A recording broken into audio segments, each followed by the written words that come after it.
কি ঘটনা? বলে আমরা ঢাকায় এক ম্যাচ ফ্যাক্টরির মালিকের দাফনে গেলাম। ওই ব্যক্তি বহু বড় ধনী ছিল, শুধু টাকা কামাই করার তালেই থাকতো, নামাজ রোজার কাছেও যাইতো না, সারাদিন টাকা টাকা টাকা। তাকে দাফন করিয়া যখন সবাই ঘরে চলে আসছে, তার ছেলে বলতে আছে আমার 1000 টাকা চেক পড়িয়া গেছে। তৎকালীন সময় 1000 টাকা অনেক অনেক দাম, কোটি টাকার চেয়ে বেশি দাম। আমার 1000 টাকা চেক পড়িয়া গেছে। সবাই পরামর্শ করছে টাকা নষ্ট করে, চেকটা নষ্ট করিয়া কি লাভ, এই মাত্র দাফন দিলাম, আমরা কবর খনন করিয়া চেকটাকে উঠাইয়া নিয়ে আসি, মাওলা পাকের কুদরত দেখাবে। যখন পরামর্শবিদদের সবাই গেছে, কবরের থেকে মাটি উঠানো শুরু করছে, হঠাৎ দেখে কবরের থেকে ধোঁয়া বাইর হওয়া শুরু হয়ে গেছে। সবাই চিন্তা করতে আছে গ্যাস পালন করতে বা কিছু হয়েছে। আব্দুল কাদের ফরাজি সাহেব আয়েশা যখন আস্তে আস্তে মাটি উঠে বাঁশ উঠানো শুরু করলাম, কবরের দিকে নজর করার সাথে সাথে দেখলাম ওই কবরের মানুষটার জিব্বা টানিয়া নাবিস্তানা ঝুলাইয়া ফেলাইছে, হাত পা ভাঙিয়া সবাই কিন্তু করিয়া ফেলাইছে। পরে বিয়ে সেই অবস্থা যারা দেখছে সবাই চিন্তা দিয়া বেহুশ হয়ে পড়িয়া গেছে। 7-8 দিন পর্যন্ত খাইতে পারি না।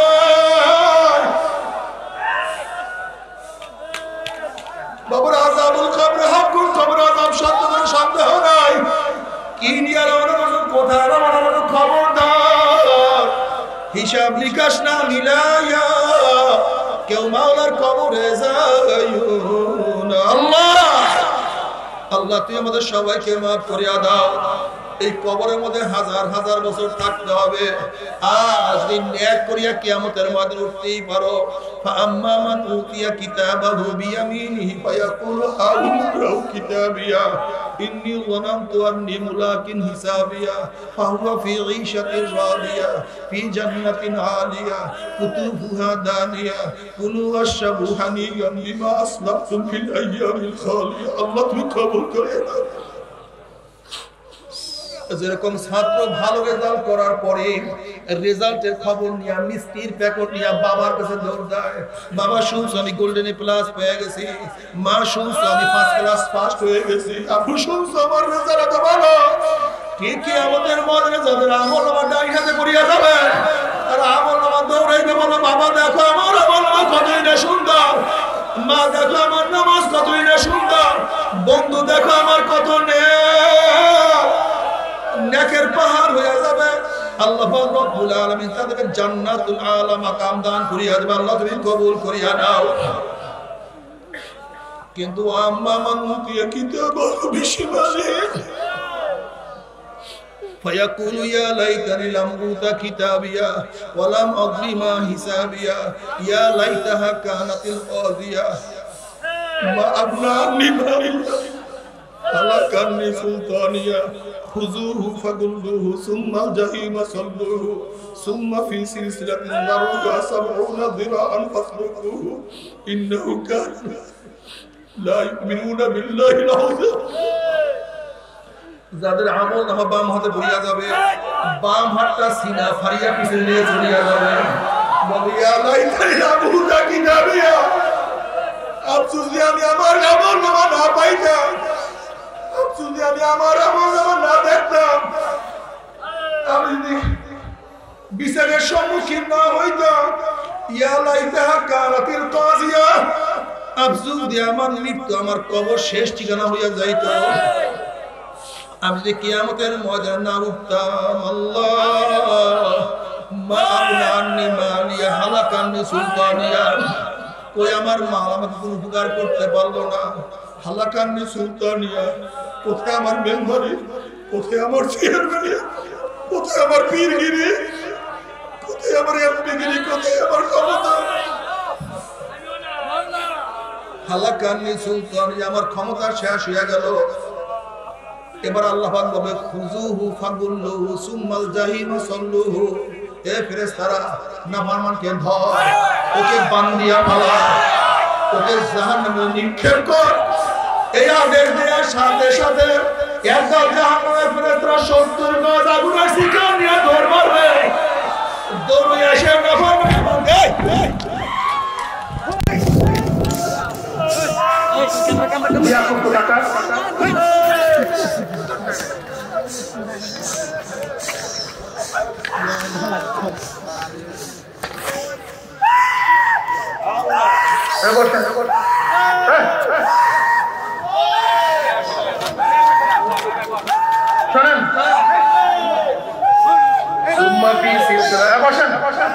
সুম্মা ফি সিলসিলাতিন যারউহা সাবউনা যিরাআন ফাসলুকুহু যেরকম কুকুরের পায়ের মধ্যে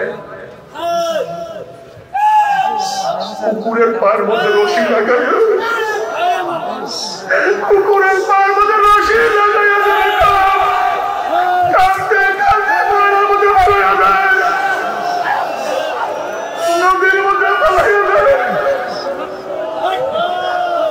সুম্মা ফি সিলসিলাতিন যারউহা সাবউনা যিরাআন ফাসলুকুহু এইভাবে নাফরমানকে 70 গজ আগুনের শিকল দিয়া পায়ের মধ্যে লাগাইয়া হাত পায়ের মধ্যে লাগাইয়া কুকুর শুয়ারের মধ্যে টানতে টানতে টানতে টানতে মিনরি জাহান্নাম জাহান্নামে কে করবে ওই সহ্য করতে পারবি ওই জাহান্নামের একজন লোককে তো সহ্য করতে পারবো না আল্লাহ ও আমার যুবক বাবারা ও মুরব্বী বাবারা ও পর্দারা মা বোনেরা তোমাদের হাতেও ধরছি পায়েও ধরছি ফেরো বাবা ফেরো বাবা ফেরো যখন জাহান্নামে নিক্ষেপ করা হবে কয় বছর জাহান্নামে নিক্ষেপ যাবে জানো নাকি নবী আলাইহিস সালাতু ওয়াস সালাম সাহাবায়ে কেরাম রাদিয়াল্লাহু তাআলা আলাইহিম আজমাইনের এই অবস্থা হঠাৎ একটা আওয়াজ পাইলেন নবী প্রশ্ন করলেন সাহাবারা জানো কিসের আওয়াজ আল্লাহ আল্লাহ রাসূল ভালো জানে কোন 70 বছর আগে জাহান্নামের উপর একটা পাথর নিক্ষেপ করা হয়েছিল আজকে 70 বছর পরে সেই পাথর জাহান্নামে নিচে গিয়ে ঠেকছে এর মতো এই মাত্র সেই আওয়াজ পাইলো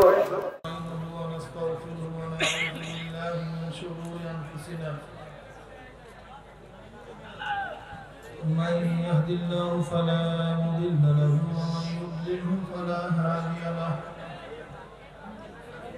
ونشهد ان لا اله الا الله وحده لا شريك له ونشهد ان محمدا عبده ورسوله اما بعد وأعوذ بالله من الشيطان الرجيم بسم الله الرحمن الرحيم هو الذي بعث في الأميين رسولا منهم يتلو عليهم آياته ويزكيهم ويعلمهم الكتاب والحكمة وإن كانوا من قبل لفي ضلال مبين صدق الله مولانا العظيم وصدق رسول النبي الكريم ভাই মনিটর বন্ধ করে দেন মনিটর দেন আল্লাহ পাকের বান্দা জনাবে মুহাম্মদ রাসূলুল্লাহ সাল্লাল্লাহু আলাইহি ওয়াসাল্লামের উম্মতগণ আল্লাহ পাক রব্বুল আলামিন আপনাকে আমাকে দীর্ঘ রাত্রি পর্যন্ত গুনার মধ্যে লিপ্ত না রেখে কোরআন ও হাদিসের মজলিস আলেম উলামা মুমিন মুত্তাকিন জাকিরিন শাকিরিনদের গুরুত্বপূর্ণ এক দামি মজলিসে আশার বসার বলা শোনার তৌফিক আল্লাহ পাক দান করেছেন এর জন্য শুকরিয়া তার সবাই বলে আলহামদুলিল্লাহ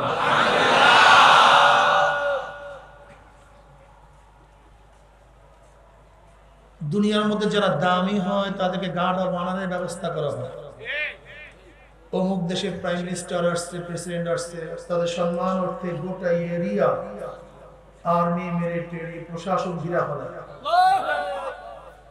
আপনারা দামি হওয়ার কারণে আপনাদের সম্মান অর্থে ফেরেশতাদের মাধ্যমে আল্লাহ পাক রব্বুল আলামিন গোটা এরিয়াকে ঘিরা ফেলেছে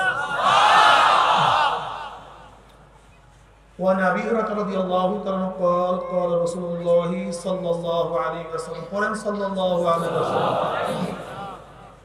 إن لله ملائكة يطوفون في الطرق يلتمسون على الذكر فإذا وجدوا قوما يذكرون الله تعالى تنادوا هلموا إلى حاجتكم فيهبونهم بأزناد السماء الدنيا একদল ফেরেশতা দুনিয়াতে আসছে, স্পেশাল ব্রাঞ্চ, তাদের কাজই হলো জাকিরদের তালাশ করা।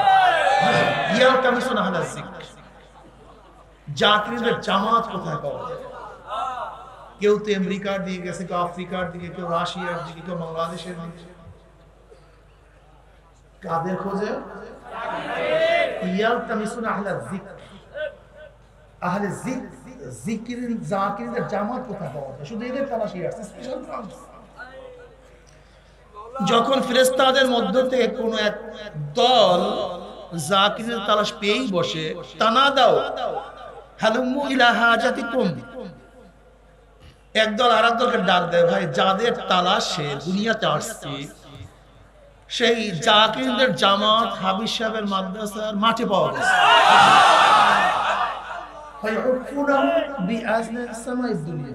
এদের সম্মানার্থে গোটা এরিয়াকে ফেরেশতারা পাখনা দিয়া ঘিরতে ঘিরতে প্রথম আসমান পর্যন্ত গোটা এরিয়াকে ফেরেশতারা ঘিরে ফেলেছে। ফায়াসআলুহুম রাব্বুহুম আযজা ওয়া জাল্লা ওয়া হুয়া আ'লামু বিমা ইয়াকুলু ইবাদি। এরপরে প্রশ্ন এবং জবাব। যদিও বান্দাদের সম্পর্কে ফেরেশতাদের থেকেও আল্লাহ পাক বেশি জানেন, এরপরে প্রশ্ন করতেছে মা ইয়াকুলু ইবাদি, এ ফেরেশতারা আমার বান্দারা জবান দিয়া বারবার কাকে ডাকতেছে? মা ইয়ামালু ইবাদিনা, মা ইয়ামালু ইবাদিনা, আমার বান্দারা কি আমল করে এই প্রশ্ন করেন। মা ইয়াকুলু ইবাদি, তালাফফুজ বিল লিসান, জবান দিয়া বারবার কাকে ডাকতেছে? তাকুলু ইউসাব্বিহুনাকা ওয়া ইউকাব্বিরুনাকা ওয়া ইয়াহমাদুনাকা ওয়া ইউমাজ্জিদুনাকা। ফেরেশতারা জবাব দেয়, মাওলা হে ওরা বইসা বইসা সুবহানাল্লাহ সুবহানাল্লাহ ইউসাব্বিহুনাকা, ওরা বইসা বইসা ইউকাব্বিরুনাকা আল্লাহু আকবার আল্লাহু আলহামদুলিল্লাহ আলহামদুলিল্লাহ লা ইলাহা ইল্লাল্লাহ জিকির করতেছে। হাল রাউনি দেখছে আমাকে? লা আল্লাহ, তোমার জাতে পাকের কসম খেয়ে বলতে দেখে নাই, কোন না দেখে এত ডাকা ডাকি। কাইফা রাউনি, যদি আমাকে দেখতো তাহলে অবস্থাটা কি হইতো? মাওলা না দেখে অবস্থায় যদি দেখেই ফেলাইতো, তোমার ইবাদতের মধ্যে মশগুল থাকতো, তোমার জিকিরের মধ্যে ব্যস্ত থাকতো, অন্য কোনো কাজই করতো না। বলে আচ্ছা ফামা ইয়াসআলুনি, আমার কাছে কি চায়? ইয়াসআলুনাকাল জান্নাহ, তারা তোমার কাছে জান্নাত চায়। হাল রাওহা, দেখছে জান্নাত? লা আল্লাহ, তোমার জাতে পাকের কসম জান্নাত দেখে নাই। বলে না দেখে এত চাও চাই, আল্লাহ জান্নাত দাও, না দেখে এত চাও। যদি কাইফা রাওহা, যদি দেখতো অবস্থাটা কি হইতো? বলে মাওলা জান্নাত যদি দেখি কোন রকমের যদি একটু ছায়াও দেখতো, তাহলে জান্নাতের তালাশি বেড়াইতো, জান্নাতের গুরুত্ব আজমত তাদের অন্তরে আরো বেড়ে যায়। বলে আচ্ছা এই ফেরেশতারে আমার বান্দাদের চক্ষু লাল কেন, পশম দাঁড়ায় গেছে কেন? তাকশাইরু মিনহু জুলুদুল্লাযীনা ইয়াখশাউনা রাব্বাহুম, তাদের পশম দাঁড়ায় গেছে, তারা কান্নাকাটি করতেছে। চক্ষু লাল কেন, কাঁদতেছে কেন? কিসের থেকে পানা চায়? বলে মাওলা জাহান্নাম থেকে পানা যায়। দেখছে জাহান্নাম? বলে না দেখে না, বলে না দেখে এত কান্নাকাটি, চক্ষু লাল হয়ে গেছে। যদি দেখতো অবস্থাটা কি হইতো? বলে মাওলা কোন রকমের যে জাহান্নামের গরমও পাইতো, কাছেও যাইতো না। আল্লাহ খুব খুশি হয়ে গেছে, বান্দাদের আমলে কাজে খুব খুশি। আল্লাহ পাক এবার ঘোষণা দেয়, উশহিদুকুম আন্নী ক্বাদ গাফারতু লাহুম, ফেরেশতারা সাক্ষী থাক, যেই বান্দা আমাকে না দেখা ডাকে, জান্নাত না দেখা জান্নাত চায়, জাহান্নাম না দেখা পানা চায়, তোরা সাক্ষী থাক এই মাজলিসের বান্দাদের গুনাহ আমি সব মাফ করে দিয়েছি। উশহিদুকুম আন্নী ক্বাদ গাফারতু লাহুম ইয়াকুলুল মালাকু মিনাল মালাইকাতি ফীহিম ফুলানুন লাইসা মিনহুম ইন্নামা জালি হাজাতান ইয়াকুলুল্লাহু আযজা ওয়া জাল্লা হুমুল জুলাসাউ লা ইয়াশকা জালিসুহুম রাওয়াহুল বুখারী। বলছে মাওলা সবাইকে মাফ করিও না, মাজলিসের মধ্যে ভেজাল আছে। সবাই তো জিকির করার জন্য আসে না, জান্নাত চাওয়ার জন্য আসে না, জাহান্নাম থেকে নাজাত পাওয়ার জন্য। এর মধ্যে দেখা যায় কেউ আসে মাইক চালাবার জন্য, কেউ আসে লাইট জ্বালাবার জন্য, কেউ আসে অমুককে খোঁজার জন্য, যে পিছনে দেখা যায় একজনে আসছে সমালোচনা করার জন্য, গিবত শিকায়ত করার জন্য। তুমি সবাইকে মাফ করিয়ে দিলা। এই গুণে যারা গুণান্বিত তাদেরকে মাফ করো। ফিহিম ফুলানুন লাইসা মিনহুম, এর এই গুণে গুণান্বিত না, তাদের মাফ করলা কেন?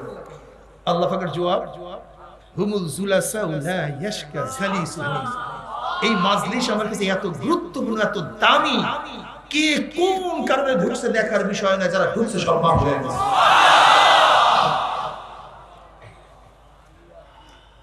দামি জমিদার বাড়ির বিবাহের কার্ড পান নাই, কিন্তু বরযাত্রীদের সাথে মেহমানকে ঢুকে গেছে।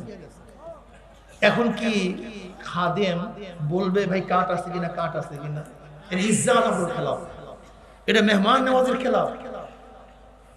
তোমাকে কাট দেখিয়ে দেখিয়ে খানা দেওয়া হবে না, বরং কাট ওয়ালাদের সাথে যদি বসতে পারো তাহলে কাট ওয়ালাদের জন্য যে খাদ্য বরাদ্দ, কাট বিহীনদের জন্য একই খাদ্য বরাদ্দ। কাট ওয়ালাদের জন্য যে মেহমানদারি, কাট বিহীনদের জন্য একই মেহমানদারি। কাট ওয়ালাদের জন্য যে ইজ্জত সম্মান, কাট বিহীনদের জন্য একই ইজ্জত সম্মান। দুনিয়ায় যদি কাট বিহীন ওয়ালারা কাট ওয়ালাদের সাথে বসতে পারে, যদি একই মান হয়ে যায়, আমরা গুনাহগার নালায়েক, আমাদের কোনো দাম নাই। কিন্তু এখানে হাজারো মানুষ আছে যারা আল্লাহ ওয়ালা, যারা আল্লাহর প্যারা, যারা আল্লাহকে ভালোবাসে, আল্লাহ তাদেরকে ভালোবাসে। এরকম বহুত লোক আছে, তারা হলো কাঠওয়ালা, আমরা হলাম কাঠবিহীন। তাই কাঠবিহীনরা বসছি কাঠওয়ালাদের সাথে। আল্লাহ পাক রব্বুল আলামিন তাদেরকে যখন মাফের ঘোষণা দিবেন, সাকিনা এবং রহমত দ্বারা ঘিরিয়ে দিবেন, তোমাকে আমাকে মাহরুম করবেন না, আল্লাহ পাক তোমাকে আমাকে মাফ করে দিবেন। ভাই বললাম এই মনিটরটা বন্ধ করে দিতে, একবার বললাম না, মাইকওয়ালাকে বলেন মনিটর বন্ধ করে দেন। এই মাজলিস অনেক গুরুত্বপূর্ণ, অনেক দামি, খুব খেয়ালের সাথে বয়ান শোনা চাই। যেহেতু বয়ানি লোক সবাই, আমি তো বয়ানি লোক না, দুই একটা কথা বলবো। হুয়াল্লাযী বাআসা ফিল উম্মিয়্যিনা রাসূলাম মিনহুম, ওই সত্তা যিনি প্রেরণ করেছেন তোমাদের মধ্য থেকে। তারা কারা? উম্মি। উম্মি কারা? যারা লেখাপড়া করে নাই, শিখে নাই, তাদের মধ্য থেকে একজন উম্মি রাসূল প্রেরণ করেছেন। কাজ কি? ইয়াতলু আলাইহিম আয়াতিহি, আয়াত তেলাওয়াত করিয়া শুনাইবেন, ওয়া ইউযাক্কিহিম, তাজকিয়া নফস করাবেন, ওয়া ইউআল্লিমুল কিতাব, কিতাবের ইলম শিক্ষা দিবেন, ওয়াল হিকমা, এবং ব্যাখ্যা করবেন। হিকমার দ্বারা অধিকাংশ মুফাসসিরিন কিরাম সুন্নাহর কথা বলছেন, ব্যাখ্যা। সুন্নাহ কি? কিতাবের ব্যাখ্যা। হুয়াল্লাযী বাআসা ফিল উম্মিয়্যিনা রাসূলাম। রাসূল কি জিনিস? নবী এবং রাসূলের মধ্যে পার্থক্য আছে কি নেই? কেউ বলে না, একই জিনিস, সবাই দাঈ আল্লাহ। কিন্তু তাদের কথার উপরে যারা বলে রাসূল এবং নবী সমান, তাদের কথার উপরে কোরআন ইশকাল তুলে, ইশকাল তুলে যে কোরআনের মধ্যে রাসূল এবং নবীকে মাতুব এবং মাতুব আলাইহি ব্যবহার করছে। ওমা আরসালনা মিন ক্বাবলিকা মিন রাসূলিন ওয়ালা নাবিয়্যিন, এখানে মাতুব মাতুফ আলাই, ওমা আরসালনা মিন ক্বাবলিকা মিন রাসূলিন ওয়ালা নাবিয়্যিন। আর মাতুব মাতুফ আলাই মুগায়্যির হয়, একটা আরেকটার বিপরীত হয়। কাজে কোরআন বলে রাসূল এবং নবীর মধ্যে পার্থক্য আছে। যারা বলে নাই তাদের কথা ঠিক না। তাই পার্থক্যটা কেউ বলেন যাদের উপর নতুন কিতাব আসে তারা হলো রাসূল, যাদের উপর আসে না তারা নবী। কেউ বলেন যারা শরীয়তের প্রবক্তা তারা রাসূল, আর যারা শরীয়তের প্রবক্তা না তারা নবী। তাদের উপর কোরআন ইশকাল করছে। সেটা কি? নবী ইসমাঈল আলাইহিস সালাতু ওয়াস সালাম কানা রাসূলান নাবিয়্যা, আল্লাহ পাক কি বলছেন? রাসূল এবং নবী। অথচ তার উপরে কিতাবও আসে নাই, সে শরীয়তের প্রবক্তাও না। তা যারা বলছে রাসূল এবং নবীর মধ্যে পার্থক্য হলো নতুন কিতাবদারি শরীয়তের প্রবক্তা, তাদের উপর কোরআন ইশকাল করছে রাসূলান কানা রাসূলান নবিয়্যা। অথচ ইসমাঈল আলাইহিস সালাতু ওয়াস সালাম নতুন কিতাবদারিও না, শরীয়তের প্রবক্তাও না। পার্থক্যটা জানার দরকার আছে। পার্থক্য তো বুঝলাম, পার্থক্যটা মনে থাকবে? জাদুল মাআদের মধ্যে, কিতাবুন নবুয়াতের মধ্যে হাফিজ ইবনে আব্দুল কাইয়্যুম রাহমাতুল্লাহ আলাইহি, ইমাম তাইমিয়্যা রাহমাতুল্লাহ আলাইহি নবী এবং রাসূলের মধ্যে পার্থক্য করেন, খুব ভালো মতো বুঝেন। যারা নবী তাদের উপর অন্যায়ের মোকাবিলা করা ফরজ না, জিহাদ করা ফরজ না। কিন্তু যারা রাসূল তাদের উপর অন্যায়ের মোকাবিলা করা, জিহাদ করা ফরজ। চাই তার উপরে নতুন কিতাব আসুক অথবা নাই আসুক, শরীয়তের প্রবক্তা হোক অথবা নাই হোক, যে রাসূল হবে অবশ্যই তাকে অন্যায়ের মোকাবিলা করতে হবে, তাকে জিহাদ করতে হবে। আমার নবী কি শুধু নবী না রাসূল? নবী ও তা আমরা তার উম্মত, আমরা তার কাজে আমাদেরকে শুধু নবী আলা কাজ করলে চলবে না, রাসূল আলা কাজ করতে হবে। শুধু নবী আলা না, যদি নবী আলা হয় অন্যের মোকাবেলা করা লাজেম না, জিহাদ করা ফরজ না, নাহি আনিল মুনকার লাজেম না, ফরজ না। কিন্তু যদি রাসূল হন তাহলে অবশ্যই তোমাকে অন্যায়ের মোকাবেলা করতেই হবে। হুয়াল্লাযী বা'আসা ফিল উম্মিয়্যিনা রাসূলাম মিনহুম। তা আমরা আমাদের নবী শুধু রাসূল, শুধু নবী না, তিনি রাসূলও। কাজে আমরা তার উম্মত, কাজে আমাদেরকে শুধু নবী আলা কাজ করলে চলবে না, রাসূল ওয়ালাও কাজ করতে হবে। কি ওয়ালা কাজ? সেই কাজটা কি ভাই? কথা বলেন না। অন্যায় অন্যায় অন্যায় অন্যায়ের মোকাবেলা করা, নাহি আনিল। আপনি বলতে পারেন হুজুর কুনতুম খায়রা উম্মাতিন উখরিজাত লিন-নাসি তা'মুরুনা বিল মা'রুফ ওয়া তানহাউনা আনিল মুনকার। আমরা উত্তম উম্মত, যদি আমরা ভালো কাজ করি তাহলে ভালো কাজ করতে করতে তো এমনিতে খারাপ কাজ চলে যাবে। কাজে নাহি আনিল মুনকারের দরকারটা কি? বরং আমরু বিল মারুফের মধ্যেই তো নাহি আনিল মুনকার আছে। কি প্রশ্ন আছে কি নেই? একজন লোক ভালো কাজ করতে করতে খারাপ কাজ থেকে এমনিতেই সে চলে আসে, কাজে আমাদের নাহি আনিল মুনকারের প্রয়োজন নেই। এরকম অনেকে তাফসীর করে, ব্যাখ্যা করে। সেদিনকে আমাদের অফিসে বসে একদিন এই বলতেছে হুজুর, যদি মধু ঢালতেই থাকে নাপাকের মধ্যে তাহলে এক সময় সবই মধু হয়ে যাবে, নাপাক চলে যাবে। কাজে আমরু বিল মারুফ যদি করতে থাকি এক সময় নাপাক দূর হয়ে যাবে। আমি তখন তাকে ফাওরান উত্তর দিলাম, দেখেন আমার যদি মধুর সংখ্যা কম হয়, নাপাকের সংখ্যা বেশি হয়, তাহলে আপনার মধু নাপাক হয়ে যাবে। আপনার মধু কি হয়ে যাবে? যেটা হইতেছে, যেটা মধু নাপাক হয়েছে। আমরু বিল মারুফের মধ্যে যদি নাহি আনিল মুনকার থাকেই, তাহলে নাহি আনিল মুনকার আল্লাহ পাক কেন বললেন? আমরু বিল মারুফ ওয়া নাহি আনিল মুনকার মুগায়্যার মাতুফ আলাইহি। আমরু বিল মারুফ এক জিনিস, নাহি আনিল মুনকার ভিন্ন জিনিস। যদি একটার মধ্যে থাকে তাহলে নাহি আনিল মুনকার বলাটা লব্য হয়ে গেছে, অতিরিক্ত হয়ে গেছে না? আর যেই কিতাবের মধ্যে অতিরিক্ত আছে সেটা আল্লাহর কালাম হতে পারে না। তাহলে আমরু বিল মারুফ এক জিনিস, নাহি আনিল মুনকার ভিন্ন জিনিস। এর উদাহরণটা কি? একজনের ডায়াবেটিস রোগ, তাকে কি দেই? ডায়ানিল, ইনসুলিন। কিসের জন্য? তার ভিতরে যে ডায়াবেটিসের দান ঢুকছে সেই দানকে প্রতিশোধকের জন্য। কিন্তু চিনি খাইও না, আলু খাইও না, এইটা খাইও না, এইটা বলি কেন? প্রতিরোধক, যেন জার না ঢুকে। জার না ঢুকার জন্য প্রতিরোধক, আর যার ঢুকছে প্রতিশোধক। একটা মানুষকে সুস্থ রাখার জন্য যেরকম দুই ধরনের ব্যবস্থাপনা থাকে, প্রতিরোধক, প্রতিশোধক। ঠিক ইসলামিক এই কায়া শরীয়তের এই বিশাল শরীরটাকে সুস্থ রাখার জন্য আল্লাহ পাক দুই ধরনের ব্যবস্থাপনা দিয়েছেন। একটা আমরু বিল মারুফ প্রতিশোধক, নাহি আনিল মুনকার প্রতিরোধক। বুঝেন আমরু বিল মারুফ কি? আমরু বিল মারুফ প্রতিশোধক, নাহি আনিল মুনকার প্রতিরোধক।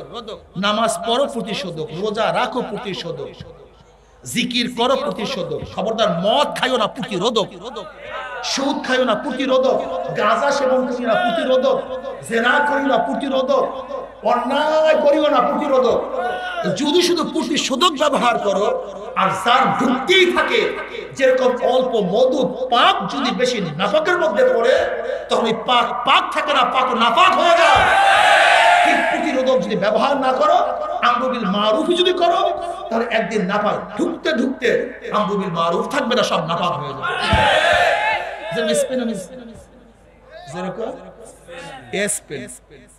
স্পেনে 950 বছর পর্যন্ত মুসলমানের শাসন ছিল, 1-2 দিন।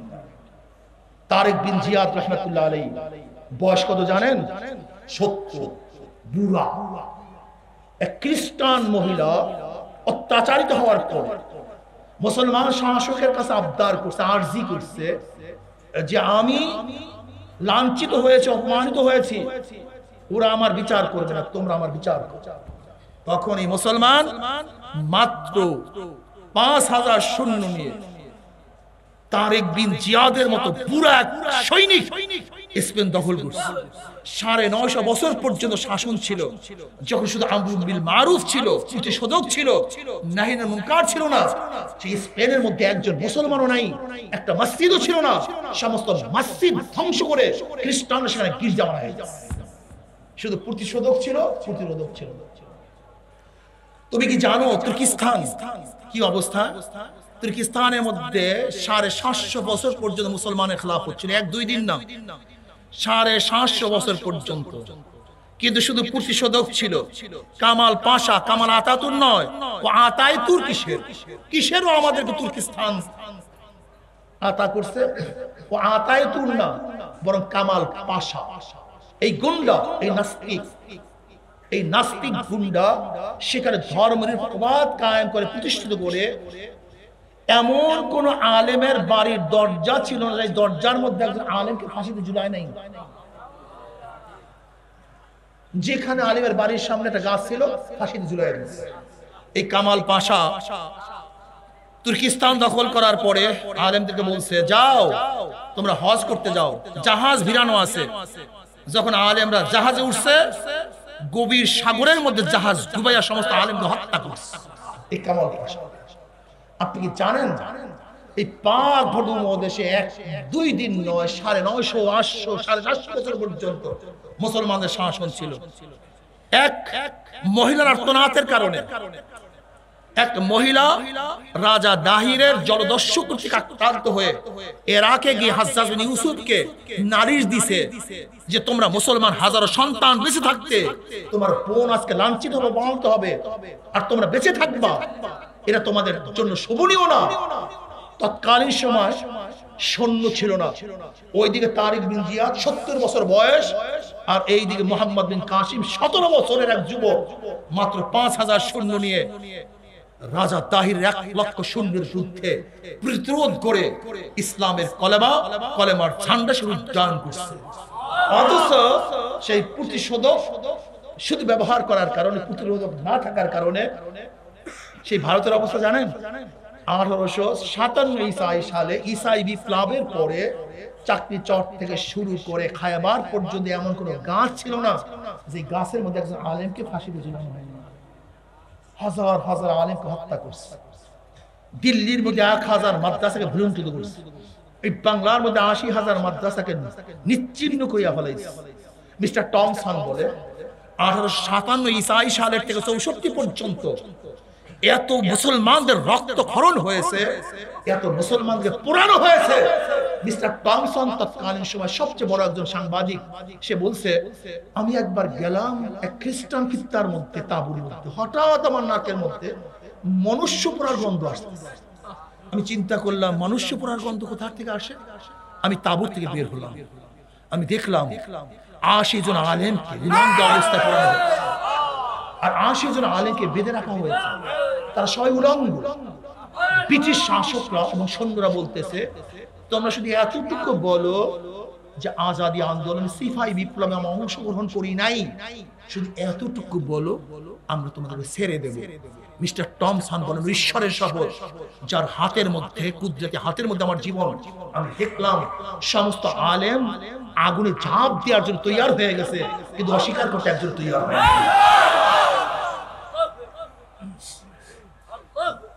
মুসলমান হুয়াল্লাযী বাআসা ফিল উম্মিয়্যিনা রাসূলাম মিনহুম ইয়াতলু আলাইহিম আয়াত। সরদার দো আলম আলাইহিস সালাতু ওয়াস সালাম 570 ঈসাই সালে জন্মগ্রহণ করেছেন। 610 ঈসাই সালে তাহার উপর ওহী আসছে। আসার পর থেকে নবী আলাইহিস সালাতু দাওয়াতি কাজ শুরু করেছেন। যে অত্যাচার অবিচার তার উপর করা হয়েছে, যা চিন্তাও করা যায় না। নবী আলাইহিস সালাতু হেরেমের মধ্যে, বুখারীর মধ্যে রওয়ায়াত আছে, আব্দুল্লাহ ইবনে মাসউদ রাদিয়াল্লাহু ফরমান, নবী আলাইহিস সালাতু হেরেমের মধ্যে সিজদারত অবস্থায় আছে। আবু জাহিল, উতবা, সাহেব আবাসা, আবু জাহিল বলতেছে, তোমাদের মধ্যে এমন কি আসো যে অমুক গোত্রের উটের পচা নারী ভুড়ি মুহাম্মাদের মাথার উপর চাপিয়ে কি দিতে পারবা? অমনি এক জাহেল, এক সালেম উঠা বলছে, আমি পারবো। গিয়াই সেই উটের পচা নারী ভুড়ি নবী আলাইহিস সালাতু ওয়াস সালামের শির মুবারকের মধ্যে সিজদা অবস্থায় ফালায়া দিয়েছে। আব্দুল্লাহ ইবনে মাসউদ বলতেছে, আমি দেখতেছি কিন্তু কিছু করার নাই, কিচ্ছু করার নাই, আমি একা সহ্য করতে পারতেছি না। কে যেন ফাতেমাকে খবর দিছে।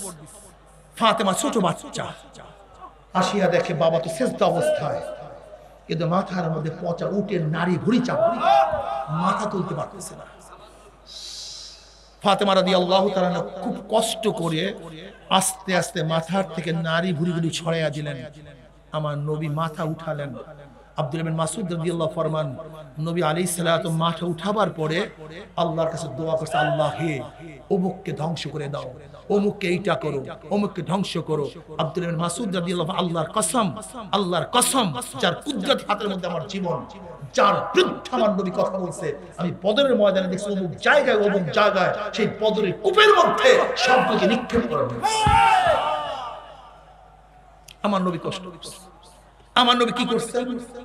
শিয়াবে আবু তালেবের মধ্যে 3 বছর পর্যন্ত, 1-2 দিন না, 3 বছর। কয়দিন? 3 বছর পর্যন্ত অবরুদ্ধ অবস্থায় ছিলেন, অবরুদ্ধ অবস্থায়। তার সাথে মহিলারাও ছিল, বাচ্চারাও ছিল, লেকিন খাদ্য নাই, পানি নাই, স্তন শুকায় গেছে। বাচ্চাগুলি যখন মায়ের বুকে টান দিছে, দুধ না পেয়ে ঠাট্টা মারে চিল্লান দিছে। নবী আলাইহিস সালাতু ওয়াস সালাম গাছের পাতা খেয়ে ছাগলের বড়ির মতো পায়খানা করেছে। আমার নবী রাহমাতুল্লাহ আলাইহি, সরদার আলম আলাইহিস সালাতু ওয়াস সালাম, তিনি তায়েফের ময়দানের ঘটনা সম্পর্কে জানেন। সরদার আলম আলাইহিস সালাতু ওয়াস সালাম হিজরাতের ঘটনা আপনারা জানেন। সরদার আলম আলাইহিস সালাতু ওয়াস সালামের বদরের ঘটনা আপনারা জানেন। বদরের এক কিনারায় গিয়ে আল্লাহুম্মা আনশিদু আহদাকা ওয়া ওয়াদাকা আল্লাহুম্মা ইন শি'তা লাম তু'দার ফাআখাযা আবু বকর সিদ্দিক রাদিয়াল্লাহু আনহু বিয়াদি হাসবুকা ইয়া রাসূলুল্লাহ। নবী আলাইহিস সালাতু ওয়াস সালাম বদরের এক কিনারায় গিয়ে সিজদায় পড়ে বলতেছেন, মাওলা হে, যাহা কিছু আছে সব তোমার কাছে নিয়ে আসছি। যদি তোমার জমিনের মধ্যে ইবাদত গির চাও, আমাদেরকে রাখো। আর যদি মনে করো তোমার এই জমিনের মধ্যে কেউ সিজদা দিবে না, রোজা রাখবে না, তোমাকে আল্লাহ বলে কেউ ডাক দিবে না, আমাদেরকে খতম করে দাও।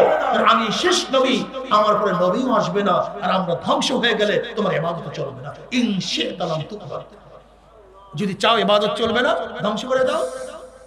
এই বেসিন অবস্থা দেখে আবু বকর সিদ্দিক রাদিয়াল্লাহু তাআলা নবী হাত ধরে বসছেন, হাসবুকা ইয়া রাসূলুল্লাহ, যথেষ্ট হয়ে গেছে, আল্লাহ অবশ্যই বিজয় দান করবেন। মিকদাদ ইবনে আসওয়াদ বললেন, ইয়া নবী আল্লাহ, চিন্তা করবেন না, আমরা নবী মূসার উম্মত নই। যে মূসার উম্মত বলছেন, ইসহাব আনতা রাব্বুক ফাকাত, ইসহাব আনতা রাব্বুক, তুমি এবং তোমার রব গিয়ে যুদ্ধ করো। আমরা এখানে বসলাম, কিন্তু না, ওয়ালাকিন নুকাতুল ইয়ামিনিকা ওয়া শিমালিকা ওয়া বাইনা ইয়াদাইকা ওয়া খালফাকা, আমরা আপনার সামনের দিকে যুদ্ধ করব, ডান দিক থেকে যুদ্ধ করব, বাম দিক থেকে যুদ্ধ করব, পিছন থেকে ডান হিসেবে দাঁড়িয়ে যাব। উহুদের ময়দানে আমার নবী আলাইহিস সালাতু ওয়াস সালামের দাঁত মোবারক থেকে ফুলকি মারিয়া রক্ত বের হইছে, মাথা ভেদ করে রক্ত বের হইছে।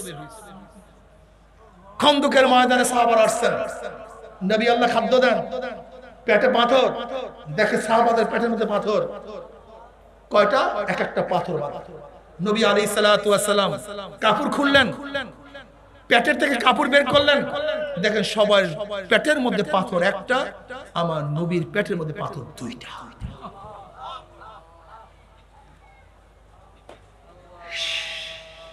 খাটনি করতে হবে, সাধনা। হুয়াল্লাযী বাসা ফিল উম্মিয়িনা রাসূলাম মিনহুম ইয়াতলু আলাইহিম আয়াহ। সরদার দো আলম আলাইহিস সালাতু ওয়াস সালাম সিজদার মধ্যে কান্নাকাটি করতেন, চোখের থেকে পানি ঝরতো, আবার যুদ্ধের ময়দানে শরীরের থেকে রক্ত ঝরতো। নবী আলাইহিস সালাতু ওয়াস সালাম ফরমান, দুই কাতরা কাতরাতান, দুই কাতরা দুই ফোঁটা জাহান্নামের আগুন কোনদিন স্পর্শ করবে না।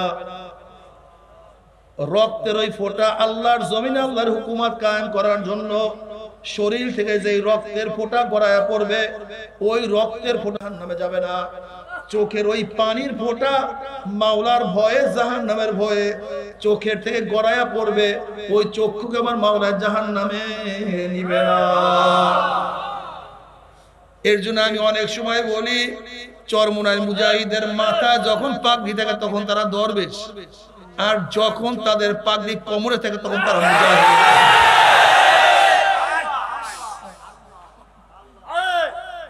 খালিদ বিন ওয়ালিদ রাদিয়াল্লাহু তাআলার সাথে হেরাক্লিয়াসের ভাই যুদ্ধরত অবস্থায় ছিল, কোনো অবস্থাতেই পারতেছিল না। হেরাক্লিয়াসের ভাই বলতেছে, মুসলমানরা এমন কি ট্রেনিং দিছে, এমন কি তাদের মধ্যে শিক্ষা আছে, না পারার কারণটা কি দেখো।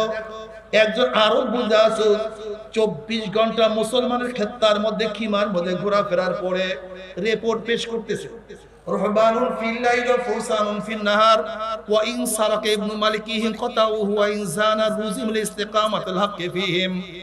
আমি দেখলাম যাদের সাথে আমরা যুদ্ধ করি রাতে তারা দরবেশ, কেউ দাঁড়ানো অবস্থায় মাওলার সাথে কান্নাকাটি করে, কেউ রুকু অবস্থায় কান্নাকাটি করে, কেউ সিজদায় পড়ে সুবহান রাব্বিয়াল আলা কইয়া ডাক মারে, কেউ তেলাওয়াত করে, কেউ জিকির করে। দরবেশ ভিজা বিলাই মনে হয় কিচ্ছু বোঝে না, কিন্তু এই দরবেশগুলি যখন দিনের বেলা আমাদের মোকাবেলা করে, বুনিয়ার মারসুল মহারাজের শিশাগুলা প্রাচীরের মতো, গোটা দুনিয়ার কোন যোদ্ধা তাদের সাথে পারা সম্ভব না।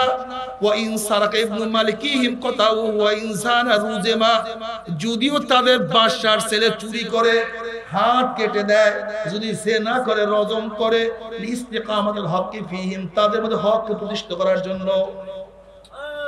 এবার হেরাক্লিয়াস ভাই কি বলে, ওয়াইন সাদাকতানি লাবাতুল আরদি খায়রুম মিন লিকাই হাউলাই, তোমার রিপোর্ট যদি সত্য হয়ে থাকে গোটা দুনিয়ার পুরো যোদ্ধা তাদের সাথে বিজয় অর্জন করতে পারবে না। হে মুসলমানের দলেরা, মুসলমান শুধু শক্তির ভিত্তিতে কোনোদিন বিজয় অর্জন করে নাই, মুসলমান তলোয়ারের মাধ্যমে বিজয় অর্জন করে নাই, মুসলমান শুধু শক্তির ভিত্তিতে গোটা দুনিয়া বিজয় করে নাই। মুসলমানের মধ্যে দুইটা জিনিস ছিল, এক ছিল চোখের পানি, আর এক ছিল শরীরের রক্ত। কি কথা ঠিক না?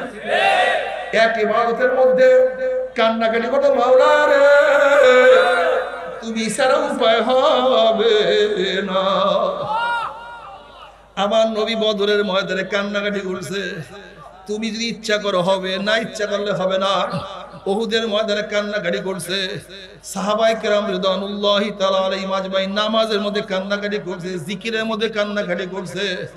এ আমার মুজাহিদ বাবারা, আমার মুসলমান বাবারা, আজকে তোমার মধ্যে আমার মধ্যে কার মধ্যে হয়তো একটা গুণ আছে আর একটা গুণ পাওয়া যায় না।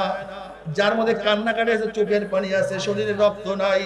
যার মধ্যে শরীরের রক্ত আছে, চোখের পানি নাই। এই দুইটার যখন সমন্বয় হয়ে যাবে, তখনই আমরা গোটা দুনিয়া বিজয় করতে পারবো। জিকির বেশি বেশি করতে হবে, ইখলাস করতে হবে, ইখলাস। তুমি কি জানো কিয়ামতের ময়দানে সর্বপ্রথম কাকে জাহান্নামে নিক্ষেপ করা হবে? হামানকে নয়, নমরুদকে নয়, ফেরাউনকে নয়। কিয়ামতের ময়দানে সর্বপ্রথম জাহান্নামে নিক্ষেপ করা হবে আলেম, যে আলেম ইলম অনুযায়ী আমল করে নাই। এক সাহাবী প্রশ্ন, ইয়া নবী আল্লাহ, খারাপ লোককে নবী আলাইহিস সালাতু ওয়াস সালাম বললেন খারাপ লোক সম্পর্কে জানতে চাইও না, বরং জিজ্ঞাসা করো ভালো লোককে। আবারও সাহাবী প্রশ্ন, ইয়া নবী আল্লাহ খারাপ লোককে? বলে খারাপ লোক সম্পর্কে জানতে চাই ওরা, জিজ্ঞাসা করো ভালো লোককে। আবারও বলতেছে খারাপ লোককে।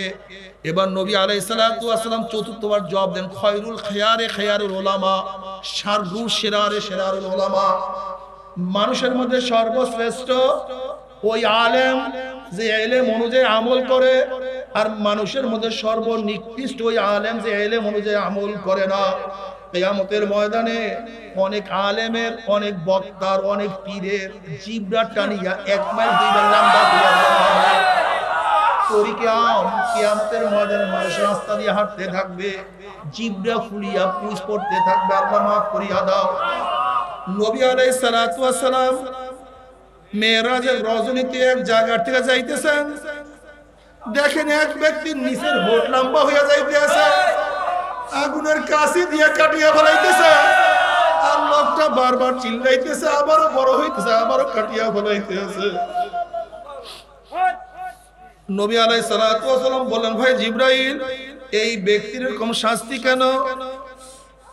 জিবরিল আলাইহিস সালাতু ওয়াস সালাম বললেন, ইয়া নবী আল্লাহ, ইয়া রাসূলুল্লাহ, এই ব্যক্তি দুনিয়াতে একজন ওয়াইজিন ছিল, নসিহতকারী ছিল, মানুষকে নসিহত করতে, নিজে আমল করতে।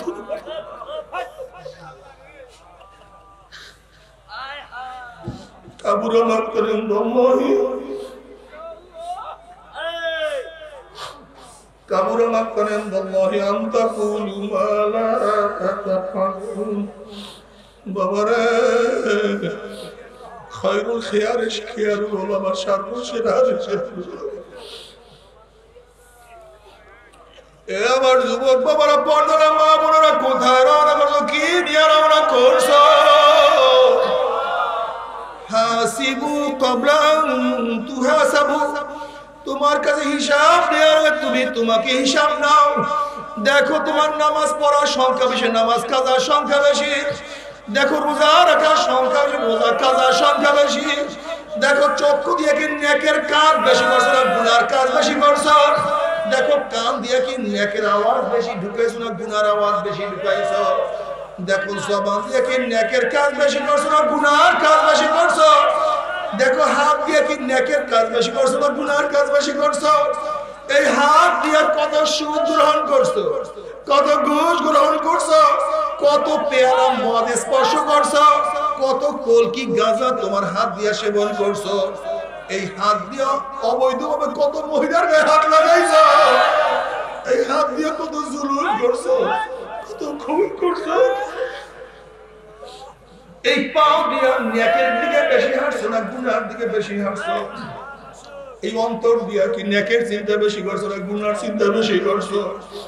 হাসিবু ক্বাবলা আন তুহাসাবু, খবরদার হিসাব নিকাশ না মিলাইয়া কেউ মাওলার কবরে যাইও না।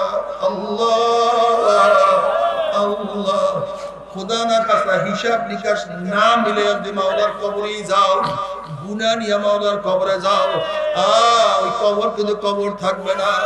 নবী আলাইহিস সালাতু ওয়াস সালাম ফরমান, কোন নাফরমানের কবরের দুই পাশে মাটি এত করে চাপ মারবে, চাপের শুনে এক পাগলের নামে আর এক পাগল লাগাইয়া বলে নাফরমানের ধরে না। এ সালেমের ধরে তুমি কি জানো? তুমি বুখারী শরীফ উঠে দেখো, আসমা রাদিয়াল্লাহু তাআলা বয়ান করেন, নবী আলাইহিস সালাতু ওয়াস সালাম একবার কবরের বয়ান করতেছিলেন, সাহাবাদের মধ্যে এমন কান্নাকাটি শুরু হয়ে গেছে।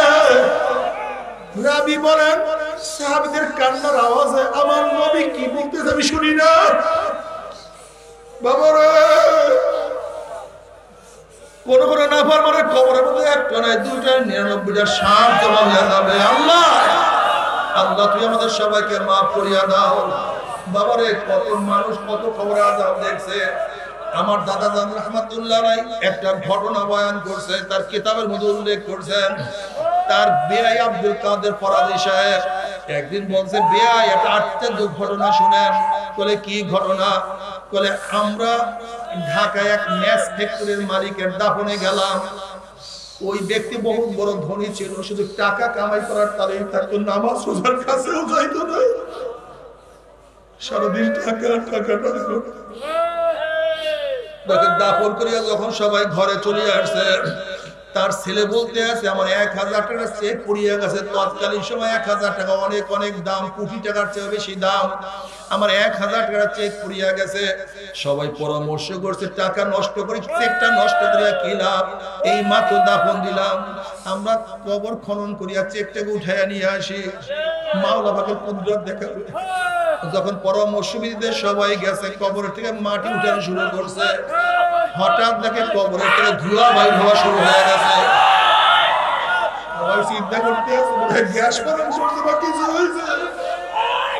আব্দুল কাদের ফরাজি সাহেব আয়েশা যখন আস্তে আস্তে মাটি উঠে বাঁশ উঠানো শুরু করলাম, কবরের দিকে নজর করার সাথে সাথে দেখলাম ওই কবরের মানুষটার জিব্বা টানিয়া নাবিস্তানে ঝুলাইয়া ফেলাইছে, হাত পা ভাঙিয়া সবাই কিন্তু করিয়া ফেলাইছে। পরে বিয়ে সেই অবস্থা যারা দেখছে সবাই চিল্লা দিয়া বেহুশ হয়ে পড়িয়া গেছে। 7-8 দিন পর্যন্ত খাইতে পারি না।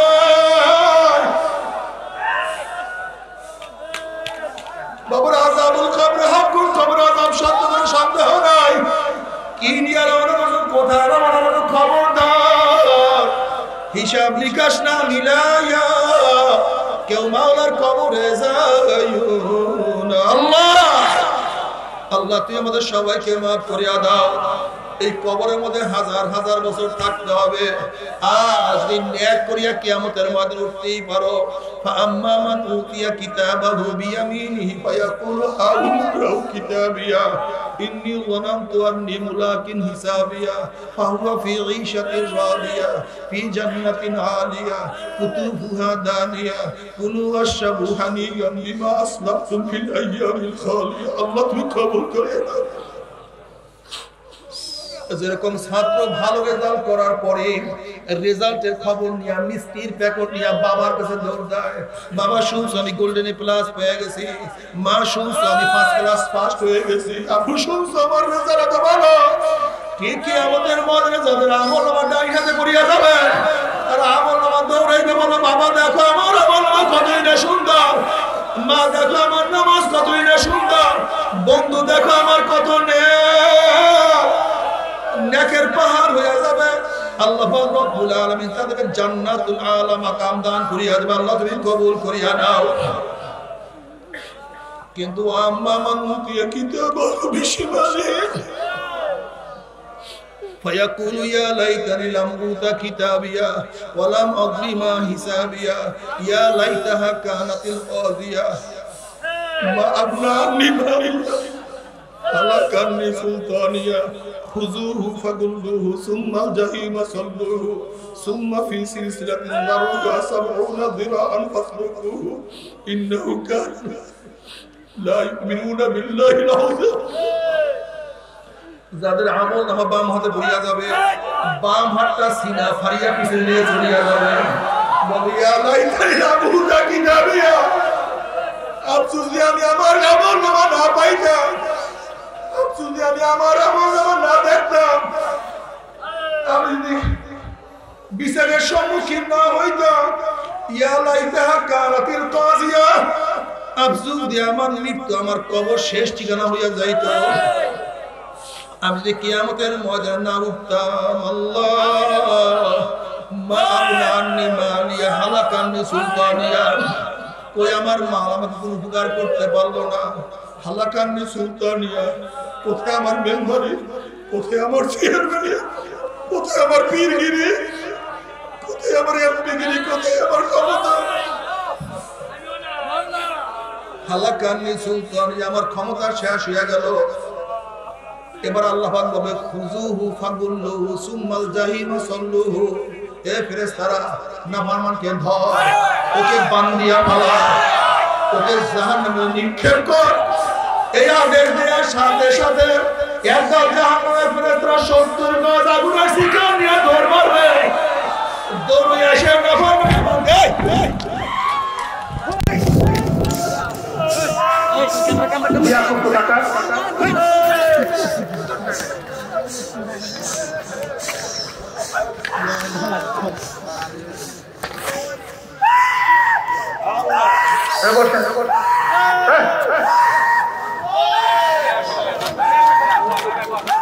শোনেন